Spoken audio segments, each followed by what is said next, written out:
जी, दमे के बारे में हम पढ़ रहे थे।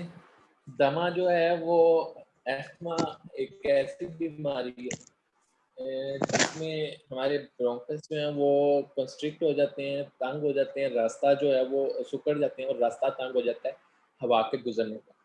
तो जब रास्ता तंग हो जाएगा तो आपको पता है कि एक तो खुले रास्ते से जब हवा गुज़रेगी तो ईज़िली गुज़र जाएगी। जब तंग रास्ता होगा तो हमें ज़ोर लगाना पड़ेगा हवा को वहाँ से गुज़ारने के लिए, ठीक है? तो दमा जो है वो जिसमें ऐसी बीमारी है जिसमें ब्रोंकस कम सिकुड़ जाते हैं।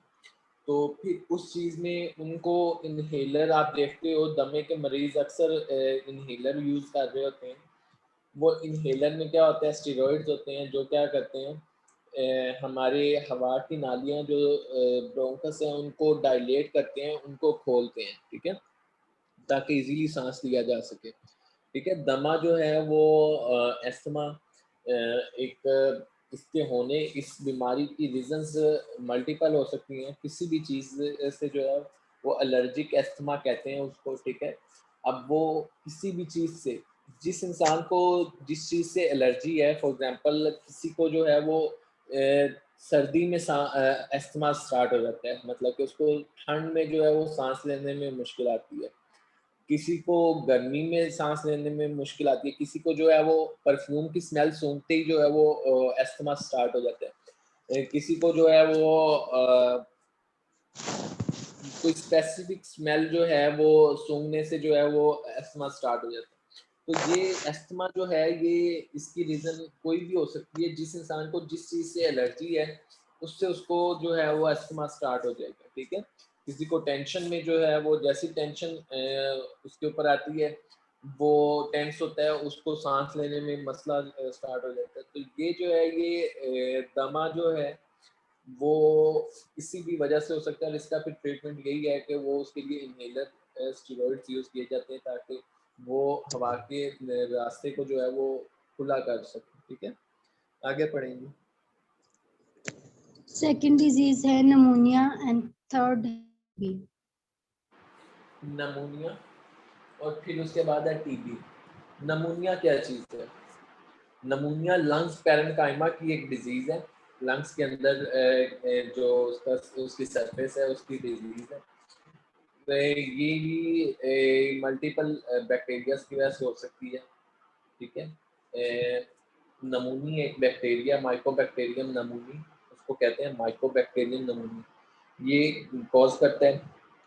अब होता ये है मेजर बैक्टीरिया यही है ये कॉज करते हैं। होता ये है कि ये लंग के अंदर की सरफेस पैरेन्काइमा जो है उसकी इन्फेक्शन कॉज करते हैं उसकी इन्फेक्शन हो जाती है, ठीक है?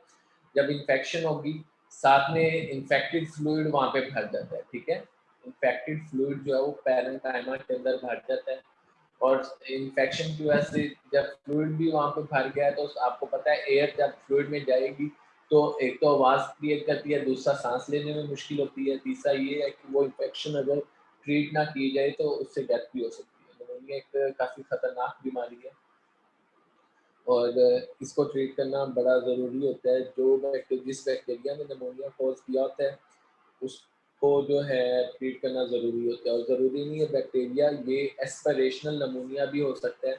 आप कोई चीज़ खा रहे थे फ्लूइड जो है वो आप एस्पायर कर गए हो और वो लंग्स में चला गया और वहाँ पे उसने जो है वो इन्फेक्शन कॉज कर दी है तो उसको एस्पिरेशनल निमोनिया भी कहते हैं, ठीक है? फर्दर आ गया टीबी। टीबी माइको एक बैक्टीरिया होता है जिसको कहते हैं माइकोबैक्टीरियम ट्यूबरकुलोसिस, ठीक है? माइकोबैक्टीरियम ट्यूबरकुलोसिस एक बैक्टीरिया है जो बड़ा खतरनाक किस्म का बैक्टीरिया है। ये टीबी कॉज करता है, इसको टीबी कहते हैं जो डिजीज़ ये कॉज करता है, ठीक है? ट्यूबरकुलोसिस। टीबी जो है वो बड़ी डेंजरस बीमारी है और आपने अक्सर देखा होगा और पाकिस्तान में बहुत कॉमन है। बाहर के मुल्कों में बहुत रेयर है, ये पाकिस्तान में बहुत कॉमन है। अब टीबी जो है वो उसमें होता क्या है कि बैक्टीरिया लंग्स को डैमेज करते हैं और डैमेज करते करते जो है वो इतना डैमेज कर देते हैं कि अल्टीमेटली लंग्स जो है वो ख़त्म हो जाते हैं, ठीक है? अब मुझे ये बताएं कि टीबी से फेफड़ों की हो सकती है? तो बच्चा ये बताए कि टीबी से फेफड़ों की हो सकती है? नो सर, ये तो मतलब कि इसके तो बहुत सी इकसाम होती है। कभी कभी ना एक ग्लैंड सा बन जाता है गले के पास, कोई वदूद सा, उसमें उसकी वजह से भी हो जाता है। क्या मतलब? मतलब कि टीवी की एग्जाम है ना, कोई एक मतलब कि स्पेसिफिक एक जगह नहीं है कि हाँ यहाँ पे होगी तो ये इसका टीवी होगा। हड्डियों का भी अलग से होता है टीवी। टीबी की एग्जाम नहीं क्या होती? खून से उल्टियां भी आती टीबी हैं? की टीबी की एग्जाम नहीं होती। जी, टीबी में खून की उल्टियाँ आती हैं, मैं आपको बताता हूँ अभी उसके बारे में। टीबी की एग्जाम नहीं होती। अच्छा। टीबी एक ही माइकोबैक्टीरियम ट्यूबरक्लोसिस ही है। अब ये एक बैक्टीरिया ही है जो टीबी कॉज करता है। और जो आप गले का कुछ बता रही हैं वो ऐसा कुछ नहीं होता। जब माइकोबैक्टीरियम टीबी जो है वो हमारे बॉडी में एंटर होगा और जहाँ पे उसने जो है वो अटैक कर दिया वहाँ पे वो डिजीज स्टार्ट हो जाएगी। फॉर एग्जांपल टीबी जो है, जैसे आपने बताया, हड्डियों की टीबी भी हो सकती है। अगर बोन्स के ऊपर अटैक कर दिया तो बोन्स की टीबी स्टार्ट हो जाएगी। अगर इंटेस्टाइन के ऊपर अटैक कर दिया, इंटेस्टाइन की टीबी हो जाएगी। अगर गुर्दों के ऊपर अटैक किया, रीनल टीबी। ठीक है। अगर ब्रेन के ऊपर अटैक कर दिया तो टीबी मेनिंजाइटिस हो जाएगा। ठीक है। तो मतलब कि टीबी जो है वो हमारी पूरी बॉडी में कोई एक जगह ऐसी नहीं है जहाँ पे जाके ये अपना अटैक करके वहाँ पे डिजीज स्टार्ट ना कर सके। ठीक है। तो पूरे बॉडी में किसी भी जगह पे माइकोबैक्टीरियम ट्यूबरक्लोसिस जो है वो जाके अटैक कर सकते हैं और वहाँ पे जो है वो ये डिजीज स्टार्ट हो सकती है और उस जगह को जो है वो देखते ही देखते डैमेज कर देगी। लेकिन पल्मोनरी टीबी कहते हैं जो फेफड़ों की टीबी होती है। हमारे पाकिस्तान में मोस्ट कॉमन जो टीबी है वो पल्मोनरी टीबी है। जो माइकोबैक्टीरियम ट्यूबरक्लोसिस है वो मोस्ट कॉमनली फेफड़ों को जो है वो अटैक करते हैं। रेयरली होता है कि वो हमारे इंटेस्टाइन को करे, हमारे गुर्दों को करे, हमारे लीवर को करे या हमारे ब्रेन को करे। ठीक है।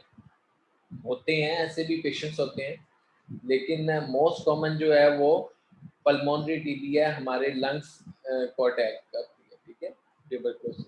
और उसके नतीजे में क्या होता है, लंग्स डैमेज होना शुरू होते हैं, ड्राई कफ आती है। ठीक है। सिम्टम्स में आपको ड्राई कफ नज़र आएगी, ड्राई कफ, खुशक खांसी, साथ में आपको ब्लड आना शुरू हो जाता है खांसी के अंदर, और साथ में आपका वेट जो है वो लॉस होना शुरू हो जाता है, आपको सांस लेने में मुश्किल होती है। ठीक है। आपके लंग्स आहिस्ता आहिस्ता डैमेज होते जाते हैं और अल्टीमेटली क्या होता है, डेथ हो जाती है अगर इसको ट्रीट ना किया जाए टाइमली। ठीक है। अगर टाइम से इसको ट्रीट नहीं करेंगे तो डेथ भी अकर हो सकती है। ठीक है। तो ये एक बड़ी डेंजरस बीमारी है, जानलेवा बीमारी है और पाकिस्तान में काफ़ी कॉमन है। और ये फैलती कैसे है, जिस इंसान को टीबी हो गई है, ये ड्रॉपलेट इन्फेक्शन है। ठीक है। ड्रॉपलेट इन्फेक्शन मतलब कि जिस इंसान को टीबी हो गई है, पल्मोनरी टीबी, बाकी टीबी नहीं, पल्मोनरी टीबी जिसको हो गई है, अगर आप उसके पास बैठे हैं और वो बोल रहे हैं, जैसे अभी कोविड है, ड्रॉपलेट इन्फेक्शन है, उस वो जब बोलता है तो उसके मुंह से जो एयर निकलती है उसके अंदर ड्रॉप्स भी होते हैं। ठीक है। तो वो ड्रॉपलेट्स जो होते हैं, वो ड्रॉपलेट्स जब आपके ऊपर गिरेंगे, आप उस वो माइकोबैक्टीरियम टीबी जो है, ट्यूबरक्लोसिस जो है, वो आपके अंदर भी एंटर होगा और टीबी जो है वो आपको भी स्टार्ट हो सकती है। तो इसलिए कहते हैं कि टीबी के पेशेंट से जो है वो थोड़ा सा मास्क पहन के उनसे बात करनी चाहिए, जैसे कोविड के पेशेंट से। और उनकी जो खाने की चीज़ें हैं, बर्तन वगैरह, वो सेपरेट होने चाहिए ताकि जो ड्रॉपलेट्स उनके ऊपर बर्तन के ऊपर लगें तो उससे भी परहेज़ किया जाए, क्योंकि ये बड़ी जल्दी जो है वो एक से दूसरे में ट्रांसफ़र होती है, जैसे सेम लाइक कोविड। ठीक है। तो ये जो है ये आपको चीज़ें, इन बीमारियों का पता होना चाहिए। निमोनिया बड़ी डेंजरस है अगर उसको ट्रीट ना किया जाए।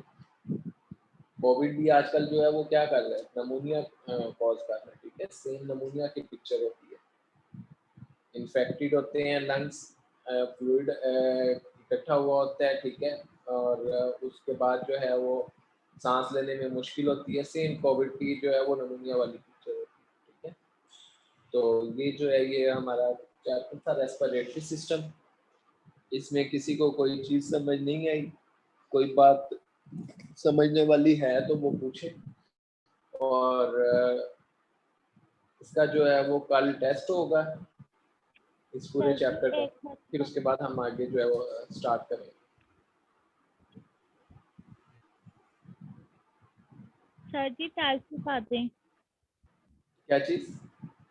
रेस्पिरेशन की टाइप्स बता दें अगेन दोनों। जी, दो टाइप्स होती हैं, एक पल्मोनरी रेस्पिरेशन और एक यस सर। Tissue respiration. ठीक है, पल्मोनरी रेस्पिरेशन जो लंग्स के अंदर हो रही होती है, रेस्पिरेशन का मतलब गैसेस का तबादला है। तो लंग्स के अंदर वो प्रोसेस जिसके ज़रिए गैसेस का तबादला हो रहा है उसको पल्मोनरी रेस्पिरेशन कहते हैं। वो हमें पता है कैसे होता है कि लेफ्ट राइट हार्ट से लंग्स में ब्लड आता है जो डीऑक्सीजनेटेड ब्लड होता है। वो ब्लड जब अल्वियोलाई हवा की थैलियों के पास से गुजरेगा तो कैपिलरीज में से गुजर रहा होता है, तो वो क्या करेगा, वो हवा की थैलियों में से ऑक्सीजन ले लेगा और अपने पास से कार्बन डाइऑक्साइड वापस दे देगा। ठीक है, और इसी तरह ऑक्सीजनेशन हो जाएगी और वो आगे जो है वो चला जाएगा। ठीक है, तो ये वाली ट्रांस एक्सचेंजमेंट को हम कहते हैं पल्मोनरी रेस्पिरेशन। इसी तरह टिश्यू रेस्पिरेशन होती है कि जब ऑक्सीजनेटेड ब्लड जो है वो लेफ्ट हार्ट से अयोटा में जाएगा, अयोटा से आर्टरीज में जाएगा, आर्टरी से आर्टीरियोल्स में, आर्टीरियोल्स जब टिश्यू के लेवल पे कैपिलरीज में चेंज होंगी, तो जब वो ऑक्सीजनेटेड ब्लड वहाँ कैपिलरीज से गुजर रहा होगा तो टिश्यू के पास कार्बन डाइऑक्साइड वाफर मिकदार में है, वो क्या करेंगे, वो कार्बन डाइऑक्साइड ब्लड को दे देंगे और बदले में ऑक्सीजन जो है वो अपने लिए ले लेंगे। ठीक है, तो ये एक्सचेंजमेंट टिश्यू के लेवल पे हो रही है, तो इसलिए इसको हमने टिश्यू रेस्पिरेशन कहते हैं। तो ये दो रेस्पिरेशन होती हैं, पल्मोनरी रेस्पिरेशन और टिश्यू रेस्पिरेशन। ठीक है थैंक यू सर। जी, और कोई क्वेश्चन किसी को? सर टीबी के दौरान जो लंग्स की होती है उसके दौरान जो वेट लूज हो जाता है उसका वेट गेन हो जाता है दोबारा? जब आप उसकी प्रॉपर डाइट का ख्याल रखते हैं, उसको जो है ट्रीटमेंट उसका स्टार्ट करवाते हैं। जो लंग्स की टीबी है उसका मिनिमम ट्रीटमेंट जो है वो 6 मंथ होता है। 6 महीने आपने रेगुलर मेडिसिन खानी होती है। ठीक है, टीबी की मेडिसिन होती है, 4 टैबलेट्स होती हैं, वो 6 महीने आपने खानी है।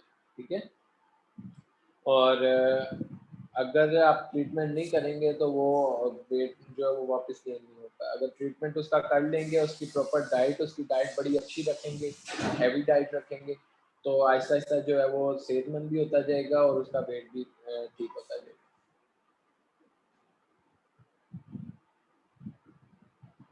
जी, और कोई?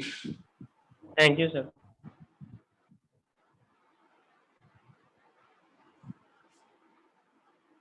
जी, और किसी को कोई क्वेश्चन? सर जी जो टेस्ट है कल आपने लेना है वो सुबह ही होगा इसी टाइम? जी, इसी टाइम में होगा, 8:15 बजे क्लास होगी। बल्कि कल आप लोगों की क्लास जो है वो 8 बजे होगी। सर इनकी कल क्लास जो है वो काइंडली 8 बजे रख दीजिएगा, 15 मिनट पहले। सर आवाज़ आ रही है? जी सर ठीक है, मैं अनवार सर से कह देती हूँ। जी जी, वो एक्चुअली कल मुझे जो है वो कहीं काम जाना है, बाद में तो किसी ऑफिस जाना है, तो मैं चाह रहा हूँ कि मैं इनकी क्लास लेके तो फिर कहूँ, तो वो 8 बजे इंशाल्लाह ताला मैं जो है ना वो क्लास।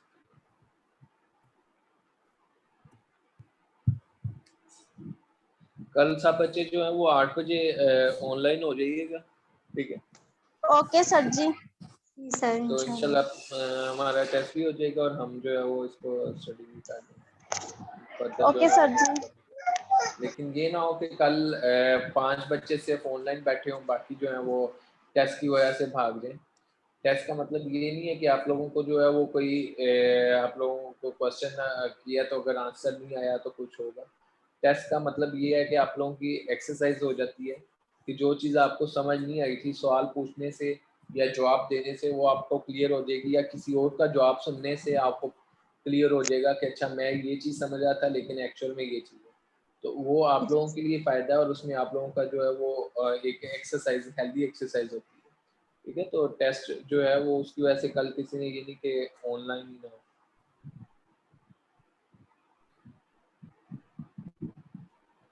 चलिए ठीक है मिस। चलिए ठीक है सर, कंप्लीट हो गया लेक्चर। जी मिस, लेक्चर कंप्लीट हो गया।